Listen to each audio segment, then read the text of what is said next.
Olá a todos, então, voltando aqui para a gente terminar, né, os nossos temas de hoje, nesse momento da aula, vamos falar de polidermatomiosite, doença mista do tecido conectivo. Né?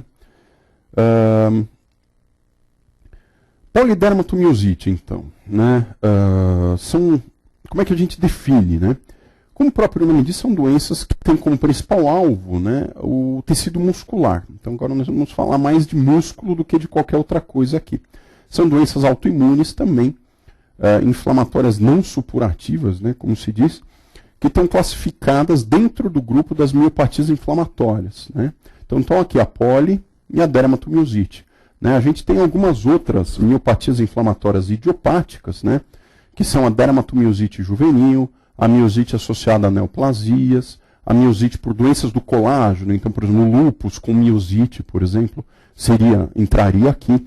A miosite por corpúsculos de inclusão, que é uma outra categoria de miosite, depois eu vou dar uma pinceladinha nisso, né? Mas nós vamos nos ater, basicamente, a polimiosite e a dermatomiosite, né? Que é mais correto até falar em dermatomiosite do que dermatopolimiosite, né? A gente fala mais dermatomiosite mesmo. São doenças raras, né, doenças aí que chegam no máximo a 8 por milhão ao ano, né, em termos de incidência. Né. Tem uma distribuição bimodal, então existem casos juvenis, né, principalmente de dermatomiosite juvenil, na faixa aí dos 10, 15 anos de idade. E o segundo pico de incidência acaba sendo aí por volta dos 45 ou 60 anos de idade. E mais uma vez, são doenças que predominam um pouquinho mais no sexo feminino, 2 vezes mais em mulheres do que em homens. Bom, a patogênese é imunomediada, né? Basicamente, a poli e a dermatomiosite são doenças de cunho autoimune e o que fala a favor disso, né? Fala a favor disso o fato delas estarem frequentemente associadas com outras doenças de cunho autoimune. Então, muitas vezes a gente encontra essas doenças em pacientes com tiroidites autoimunes, miastenia graves, que é uma doença diferente, né? Tem a ver com anticorpos anti-acetilcolina, aqueles receptores, enfim, diabetes tipo 1.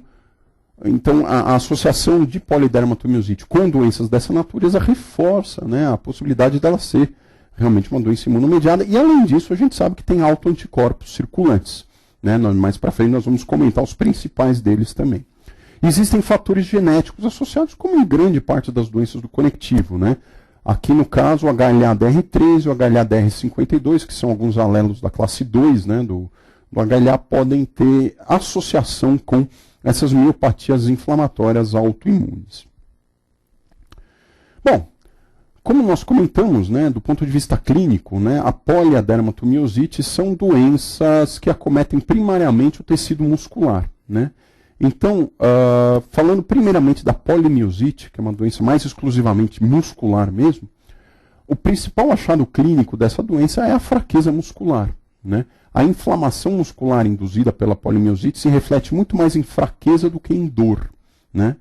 Então, é uma fraqueza muscular insidiosa, progressiva, que tem predomínio simétrico e proximal. Né? Ou seja, essa fraqueza muscular predomina principalmente na cintura escapular e pélvica e na região do pescoço. Então, aquele paciente que começa a ter dificuldade, por exemplo, para subir escada, para subir no ônibus, para se levantar de braço cruzado de uma posição sentada, para levantar os braços, para fazer alguma atividade, pendurar roupa, ou seja lá o que for, manter o pescoço fletido contra a gravidade. Né? São pacientes que começam a desenvolver essa fraqueza. O paciente até faz o movimento, mas tem uma fadiga grande, um cansaço, uma perda de força bastante importante, que inclusive pode ser até detectada no exame físico, né? Através das manobras deficitárias. Né? Então você pode fazer as manobras de oposição, né? Ou pedir o paciente fazer, né? A manobra dos braços estendidos, o Mingazini. Você vai ver que ele vai ter uma perda de força predominante nos segmentos mais proximais dos 4 membros. Disfagia e disfonia podem acontecer também por acometimento da musculatura estriada, né, de deglutição e da fala.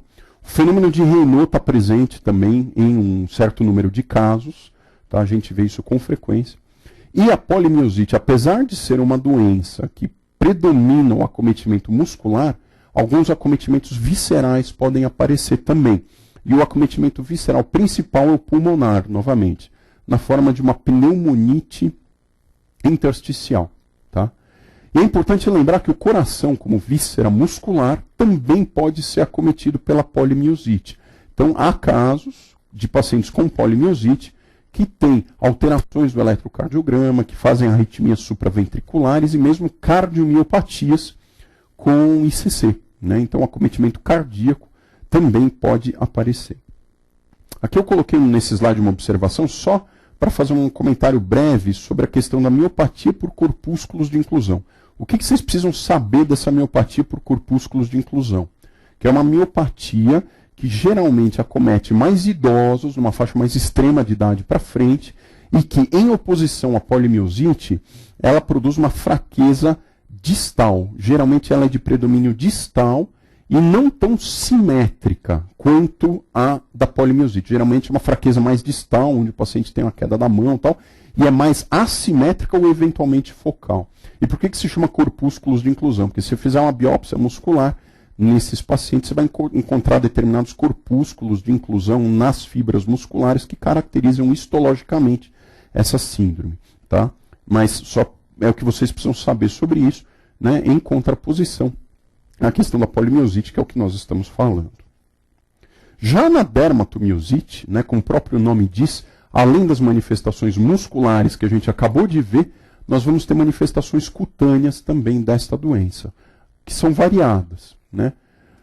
Essas são as que a gente precisa lembrar. As pápulas de Gottron. As pápulas de Gottron, elas são lesões papulares eritematosas que geralmente aparecem nas porções dorsais das mãos, particularmente sobre as articulações interfalangianas proximais e metacarpofalangianas. Né? E elas são achados patognomônicos de dermatomiosite. Então, se a gente encontrar pápulas de Gottron, né, num paciente com um quadro suspeito de dermatomiosite, isso aí tem um valor diagnóstico muito importante. Né? Heliotropo. Né? O heliotropo é uma presença de uma alteração pigmentar cutânea da pele na região periorbitária. Né? Então, o paciente que vai ter uma alteração eritematosa ou violácea da pele na região periorbitária. O sinal do Challe e o sinal do V são alterações ligadas também à fotossensibilidade que esse paciente pode ter. Então nós vamos ver um slide depois mostrando algumas lesões inflamatórias que o paciente pode produzir na região do decote. Mãos de mecânico também a gente vai ver um outro slide, que são alterações de pele nas mãos, onde os dedos das mãos começam a apresentar uma dermatite descamativa e com rachaduras, né? Eritema malar ou frontal pode aparecer, muito parecido às vezes até com aquele do lúpus, né, na região malar ou frontal. Fenômeno de Raynaud é até um pouco mais frequente na dermatomiosite, tá? Aparece. Hipertrofia de cutículas, telangiectasias periungueais e alterações de capilaroscopia também podem aparecer. E aí vai chegar aquele slide que eu tinha comentado na aula anterior, onde vocês vão ter uma ideia melhor disso aí.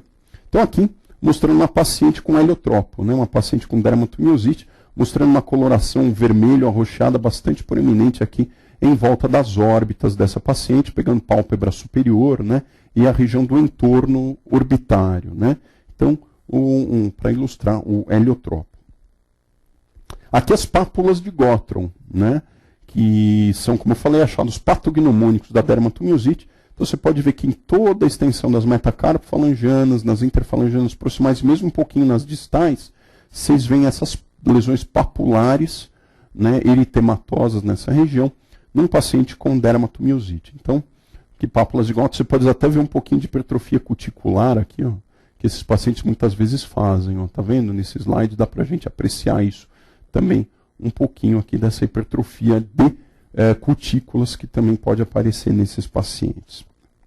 Aqui as mãos de mecânico, né? Um paciente com dermatomiosite, com estas alterações, né, descamativas, cheias de gretas e rachaduras das mãos, que caracterizam as mãos de mecânico.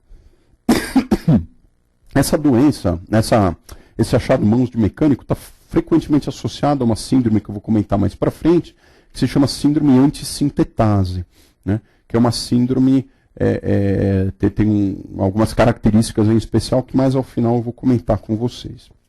Aqui o sinal do V, né? Ou o sinal do Charlie, né? Que aparece aqui nessa região, que é como se fosse uma forma de fotossensibilidade, né? Associada à dermatomiosite e aparece com frequência nas regiões mais fotoexpostas.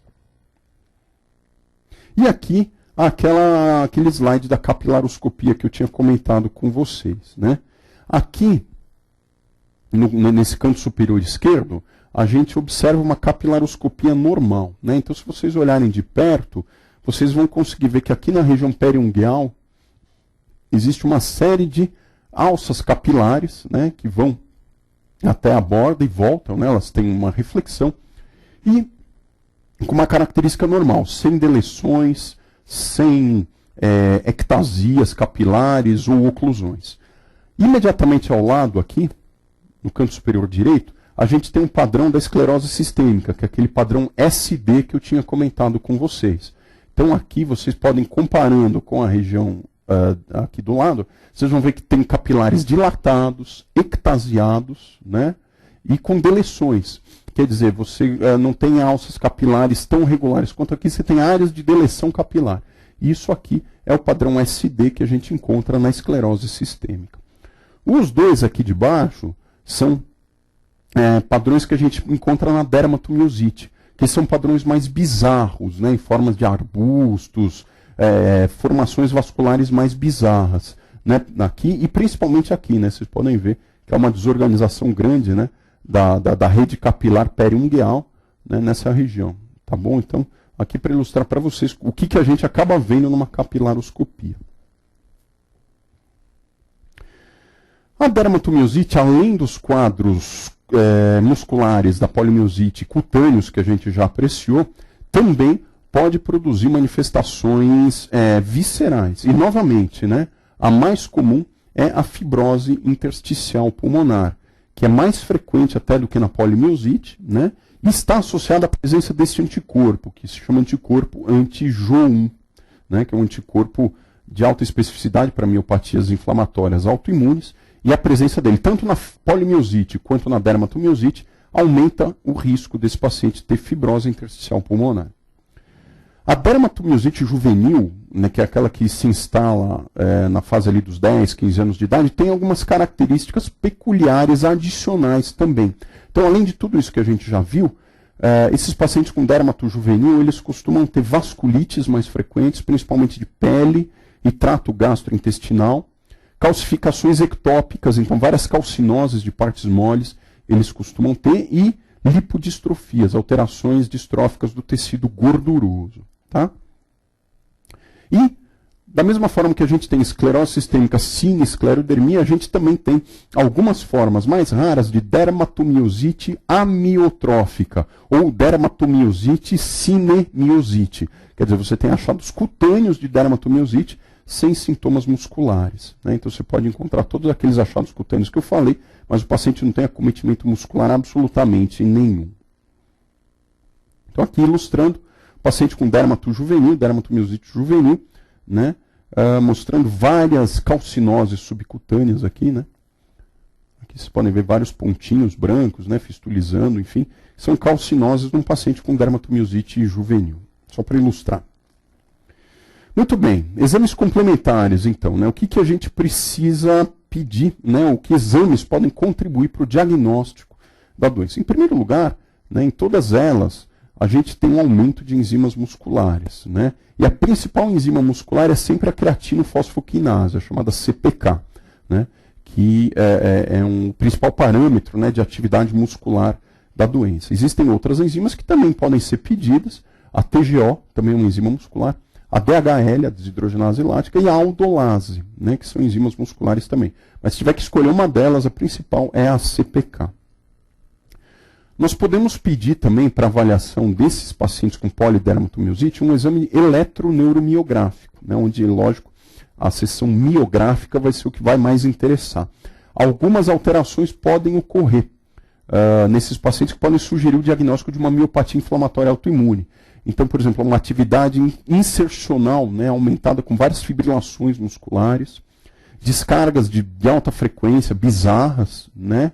E alterações de alguns potenciais musculares, né? Potenciais polifásicos de baixa amplitude e curta duração. Então, um eletroneuromiografista experimentado, né, que veja essas alterações, pode laudar o exame para você como sugestivo de uma miopatia inflamatória autoimune, né? A biópsia muscular pode também ser realizada, se necessário, se o diagnóstico não for claramente definido, né? E pode mostrar algumas alterações relativamente comuns nesses casos. Então, por exemplo, na polimiosite, inclusive, a biópsia muscular tende a ser um pouquinho diferente da biópsia muscular da dermatomiosite. Há algumas diferenças sutis, né? Então, o que chama a atenção na polimiosite é que o infiltrado inflamatório ele é focal e geralmente está presente no endomísio da musculatura, né? Principalmente por linfócitos CD8, né? Já na dermatomiosite, o inflamatório geralmente é perivascular, ele não fica tanto endomisial, ele fica mais em volta da musculatura e existe uma atrofia, né, perifascicular.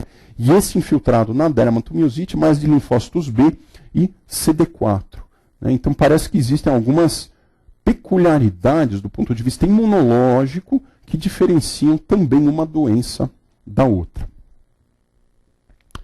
Falando um pouquinho dos anticorpos, então, né, da poli e da dermatomiosite, né, os principais autoanticorpos. O FAM frequentemente é positivo, geralmente mais da metade dos casos a gente tem positividade de FAM. E a principal classe de anticorpos associada a essas doenças são os anticorpos chamados anticorpos antissintetase, né? Tá aqui o anti-Jo1, que eu já tinha comentado para vocês, que o nome completo dele, assim, só por curiosidade, é anti-histidil-tRNA sintetase. Enfim, né? As sintetases são enzimas que conduzem, que catalisam, melhor dizendo, a ligação de um aminoácido ao seu RNA transportador, né? E anticorpos contra essas enzimas são chamados anticorpos antissintetase, né? Além do anti-Jo1, tem vários outros, que a gente não pesquisa na prática clínica, PL7, PL12, J ou J, enfim. O que a gente pesquisa é o anti-Jo1, né? Lembrando que a presença destes anticorpos, nesses casos, não é obrigatória, tá? Mas quando presentes, eles podem se associar a alguns acometimentos, em especial, como eu já falei. Lembrar sempre do acometimento pulmonar intersticial, né? Que está associado principalmente ao anti-Jo1. E se junto com esse acometimento pulmonar intersticial a gente encontrar mãos de mecânico, artrite e fenômeno de Raynaud, esta tétrade, né? Fibrose pulmonar, mãos de mecânico, artrite e Raynaud, configura o que nós chamamos de síndrome antissintetase, né? Quer dizer, um conjunto de achados que, frequentemente, em associação à miopatia, está associado à presença desses anticorpos. Então, convencionou se chamar esse conjunto de síndrome antissintetase. São pacientes que têm uma resposta considerada moderada ao tratamento. Existem outros dois anticorpos que também a gente não costuma pedir na prática clínica, mas que são descritos nesses pacientes. Um deles é o anticorpo anti-SRP. O anticorpo anti-SRP está associado a polimiosite, geralmente polimiosites graves, né?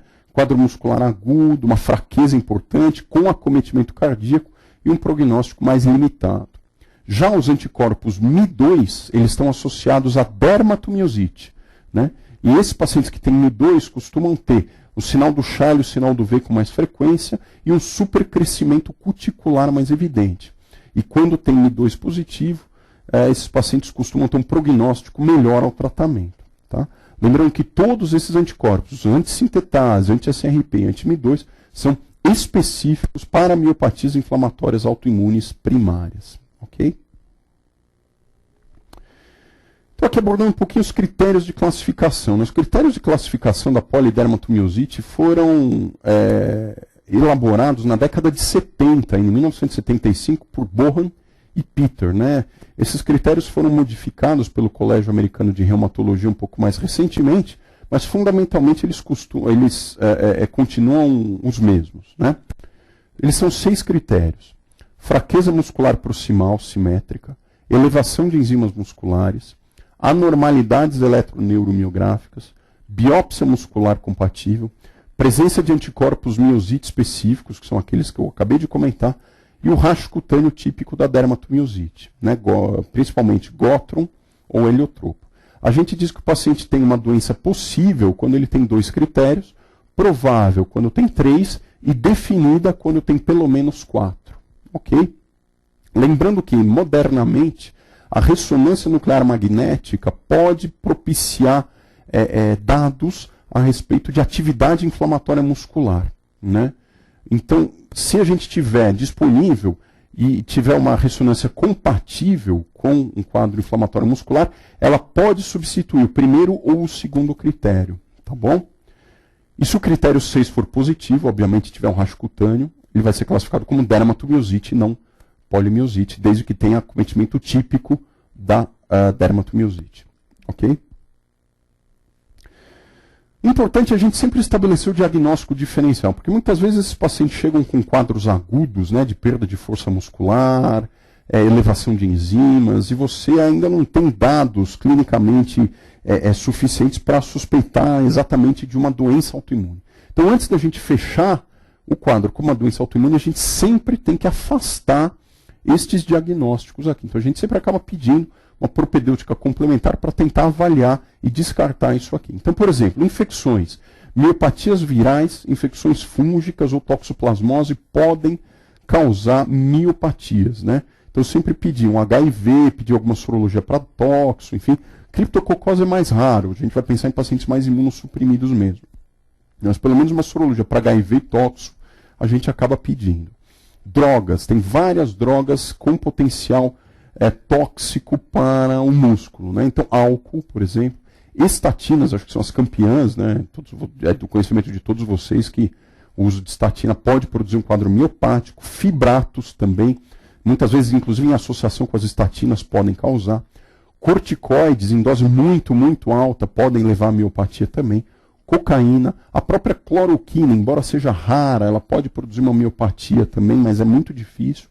Anticonvulsivantes e outras. Mas de todas essas drogas, lembrar principalmente do álcool, das estatinas e dos fibratos, como drogas muito importantes causadoras de miopatia. Conveniente também sempre afastar doenças endócrinas. Então, pedir uma função tiroidiana para ver se ele não tem um hipo ou um hipertiroidismo, né?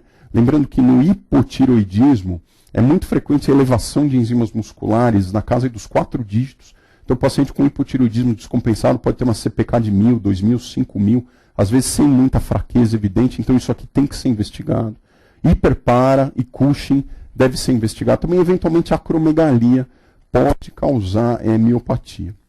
Lembrar das doenças neuropáticas como um diagnóstico diferencial, então miastenia graves, distrofias musculares como diferenciais.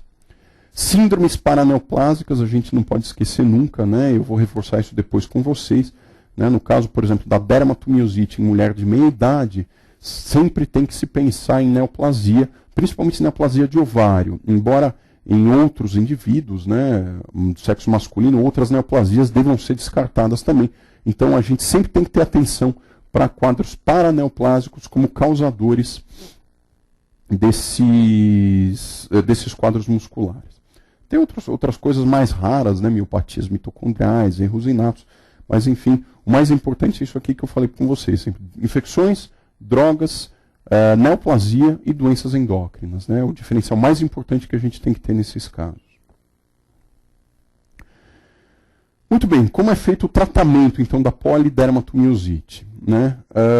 O tratamento acaba sendo relativamente semelhante, né, em ambos os casos. Né? O pilar do tratamento numa fase inicial é a corticoterapia, né?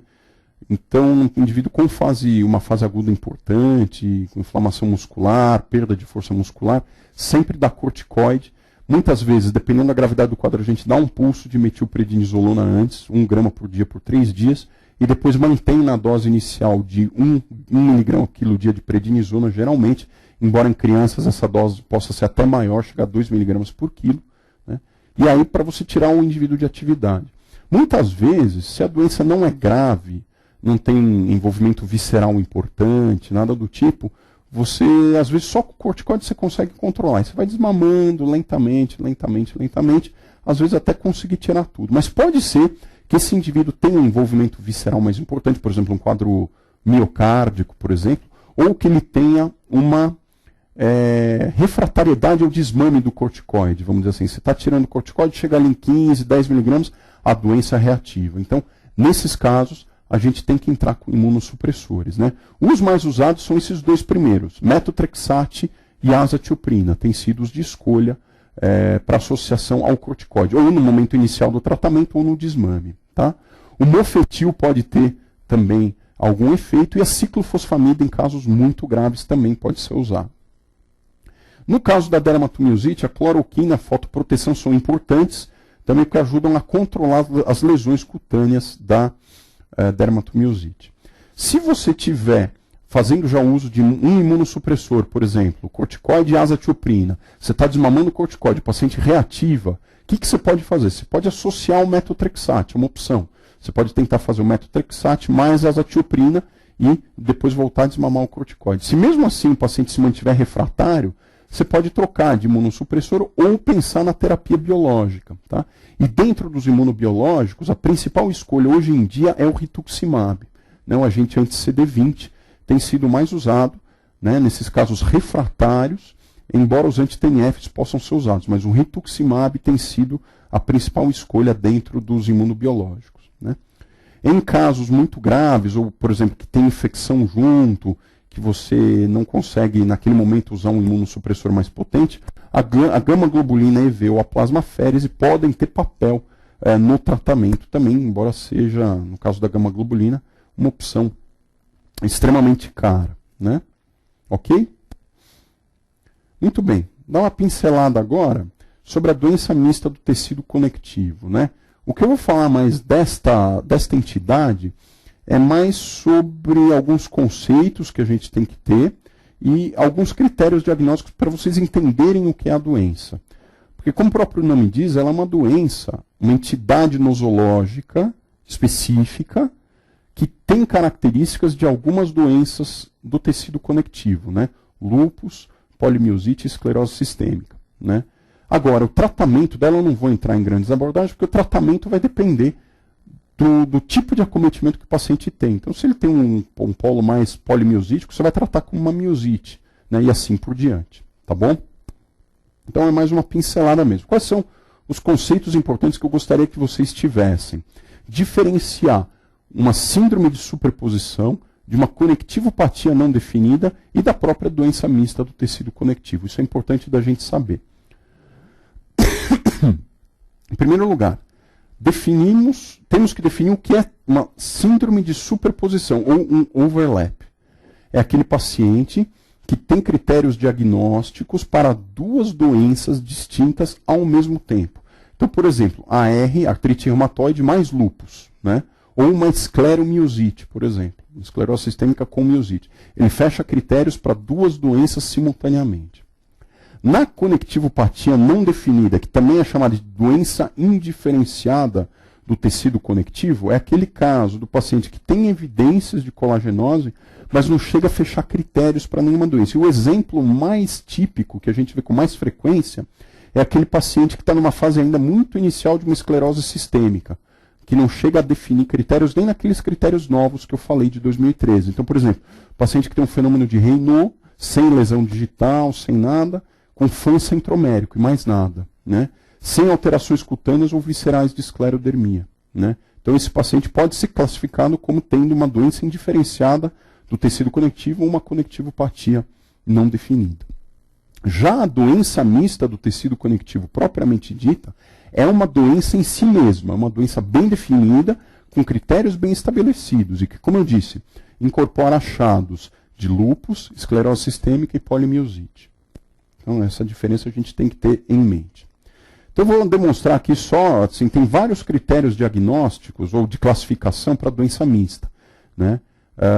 Vou mostrar dois aqui para vocês. Esse aqui é de Alarcon-Segovia. Né? Geralmente, esses critérios clínicos incluem um critério... esses critérios diagnósticos incluem um critério sorológico e alguns critérios clínicos. O que é mais importante de vocês saberem, que vocês não podem esquecer para a prova.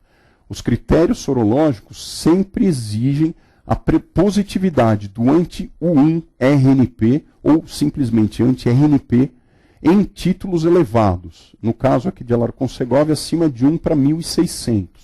Tá? E geralmente esse anti-RNP é puro. Né? Você não pode ter anti-DNA ou anti-SM porque são anticorpos do lúpus. Né? Você já parte mais para um polo lúpico. Né? É difícil você falar em doença mista. Então, geralmente, do ponto de vista sorológico, anti-RNP positivo isolado em altos títulos. Tá? E no caso desses critérios, o que a gente tem? Edema de mãos, sinovite, miosite, Raynaud e esclerose digital, né? Acroesclerose. Vocês podem ver que aqui a gente tem achados, né, tanto de lúpus, né, quanto de polimiosite, né, lúpus, miosite e esclerodermia. Então, para fechar por esses critérios, você precisa ter o critério sorológico e mais 3 desses clínicos. Tem uns critérios mais detalhados, que são os de Kazukawa, né? É claro que isso aqui vocês não precisam decorar, nunca vi cobrar isso aqui, mas eu quero que vocês tenham esse conceito, né? Porque não é qualquer também achado de lúpus, esclerose sistêmica ou polimiosite que entra nos critérios. Existem, esse critério aqui, ele particulariza um pouco melhor isso.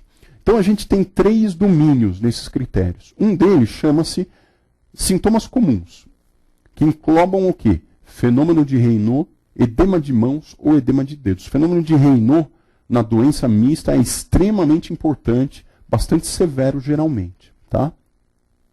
O segundo domínio é o quê? É a presença do anti-1-RNP. Como eu falei, isolado em altos títulos, pelo menos 1 para 1000, eventualmente acima de 1 para 1600. E os achados mistos, que aí pegam aqueles achados das doenças. Então, de achados do lúpus, poliartrite, pericardite pleurite, linfadenopatia, eritema de face, leucoplaquetopenia. Esclerodermia-like, esclerose sistêmica-like, né? Esclerodactilia, fibrose pulmonar, desmotilidade esofágica. E polimiosite-like, fraqueza muscular, aumento de CPK e eletroneuro alterada. Né? Então, para fechar a classificação de doença mista por esses critérios, você precisa ter pelo menos um desses sintomas comuns, ou anti-RNP positivo, e pelo menos um achado de 2 doenças entre essas 3. Então, por exemplo, poliartrite e fibrose pulmonar. Né? Ou, por exemplo, fraqueza muscular e plaquetopenia, e assim por diante. Né? Você tem que ter um achado de pelo menos 2 dentre essas 3, dentre esses que estão listados aqui. Então, isso que é a doença mista. É uma doença bem definida que não é um overlap. É uma doença que tem critérios de classificação bem definidos. O tratamento, como eu falei, vai depender do que o paciente tem de mais predominante. Você vai tratar conforme a doença. Né?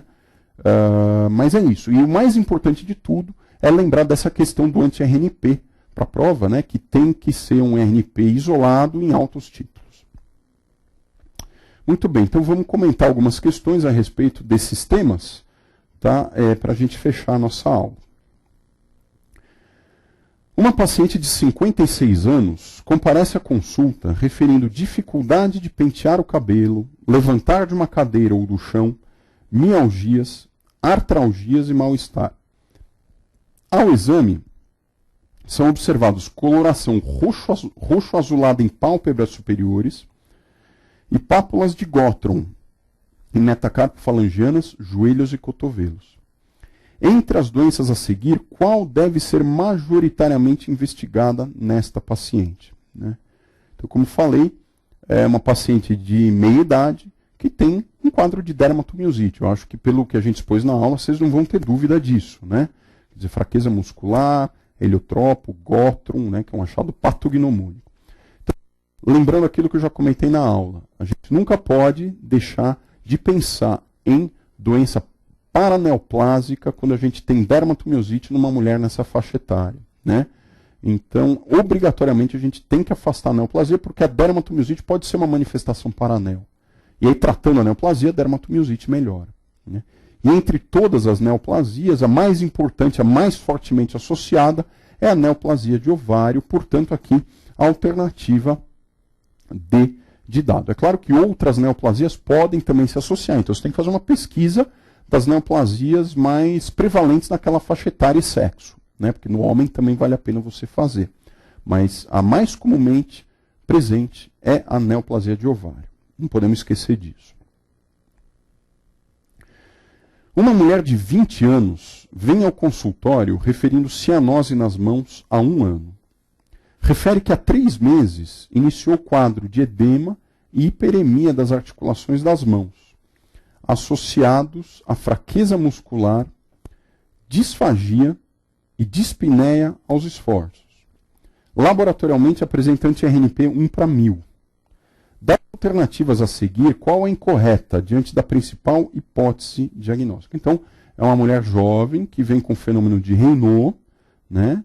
Aí ela começou a ter uma artrite de mãos, fraqueza muscular e disfagia, com anti-RNP em altos títulos 1/1000, né?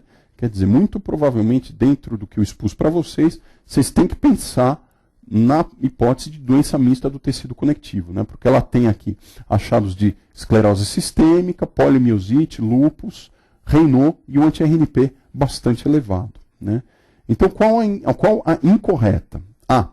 Espera-se a positividade do FAM e anti-JU1. B. A capilaroscopia evidencia microangiopatia na maioria dos pacientes. C. O ecocardiograma é o exame inicial para avaliar o acometimento pulmonar, que representa a principal causa de morte nesses pacientes. D. A eletroneuromiografia mostra miopatia inflamatória proximal. E. O envolvimento dos rins é incomum e, quando ocorre, não costuma ser grave. Então, qual é a incorreta, né, no cenário de uma doença mista? Se vocês lembrarem que o anti-JU1 é um anticorpo de alta especificidade para a miopatias primárias e não para a doença mista, a gente não espera uma positividade deste anticorpo. O FAM pode ser positivo, geralmente dá um FAM positivo nuclear pontilhado grosso pelo anti-RNP, né? Mas o anti-JU1 não se espera encontrar.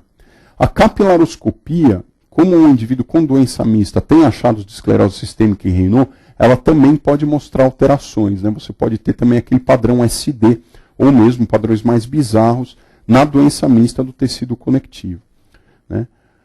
A hipertensão pulmonar também é um quadro importante na doença mista do tecido conectivo, né? Então, é uma causa de morte bastante frequente, assim como na esclerose sistêmica. Então, pacientes com doença mista tem que ter um segmento também ecocardiográfico para monitorização deste acometimento. Assim como nas miopatias inflamatórias, na doença mista, a eletroneuromiografia também é positiva, vocês vão se lembrar dos critérios de Kazukawa, tem alterações, né, da eletroneuromiografia. E, de fato, na doença mista, geralmente não há acometimento renal. Quando há, ele é um acometimento bastante frustro, não é como no lúpus, onde o acometimento do rim é mais importante, né? É uma causa importante de morbimortalidade até. Então, aqui a alternativa E está correta mesmo. O envolvimento dos rins não é comum na doença mista. Então, a alternativa incorreta a ser assinalada é realmente a alternativa A. Uma mulher de 50 anos refere a 5 meses emagrecimento, perda progressiva da força muscular, que atualmente torna difícil levantar-se da cama e subir escadas. Refere ter percebido recentemente um edema com eritema violáceo bipalpebral. Há um ano teve o diagnóstico de câncer de ovário e foi submetido a tratamento cirúrgico associado à quimioterapia. Qual das alternativas a seguir é a hipótese diagnóstica mais provável? É uma descrição típica, né, de um caso de dermatomiosite, né, uma mulher de meia idade, com uma história de perda de força muscular proximal, heliotropo e um histórico de câncer de ovário, né? Então, acho que aqui, se vocês lembrarem da aula que eu dei, ninguém vai se furtar a colocar a dermatomiosite como a resposta correta desta situação. Numa paciente com manifestações clínicas da síndrome das antissintetases, qual anticorpo se espera encontrar em seu sangue periférico dentre esses? Então, só recapitulando aquilo que eu falei na aula, né? A síndrome antissintetase é um conjunto de achados que pode vir no curso de uma miopatia inflamatória autoimune, né, que se caracteriza por Raynaud, artrite, mãos de mecânico e fibrose pulmonar. E como o próprio nome diz, está associada à presença de anticorpos antissintetases circulantes, que tinha vários, mas o principal deles era o anti-JU1, né? Então, de todos esses anticorpos, o único antissintetase realmente é o anti-JU1. O anti-RNP está associado, como nós já vimos, à doença mista do tecido conectivo. O anti-SM é um anticorpo de alta especificidade para o lúpus. E o anti-RHO é um anticorpo mais inespecífico, que pode ser encontrado em síndrome de Sjögren, lúpus, artrite reumatoide, esclerodermia, né? mas não nas antissintetases. Então a resposta correta a ser assinalada aqui é anticorpo anti-JOOL. Qual a doença autoimune sistêmica associada a risco aumentado de neoplasia maligna que justifica, assim, pesquisa de câncer oculto quando do seu diagnóstico? Novamente, dermatomiosite. Aqui vocês já estão sabendo, mas eu trouxe essa questão só para reforçar o fato de que eles gostam de perguntar em prova essa questão da relação da dermatomiosite com neoplasias ocultas, né, em geral, particularmente de ovário, né? Então, não esquecer nunca dessa associação possível, e aqui a dermatomiosite é a resposta correta. Mais uma vez, uma questão se referindo à questão dos anticorpos, né? Para o diagnóstico de doença mista do tecido conjuntivo, é necessária a positividade do anticorpo, IgM anti-imunoglobulina, anti-SM, anti-RNP ou anticardiolepina, né? Então, lembrando que para o diagnóstico de doença mista do tecido conectivo, é necessária a presença de anti-RNP em altos títulos. Então, não pode se esquecer dessa informação para a prova.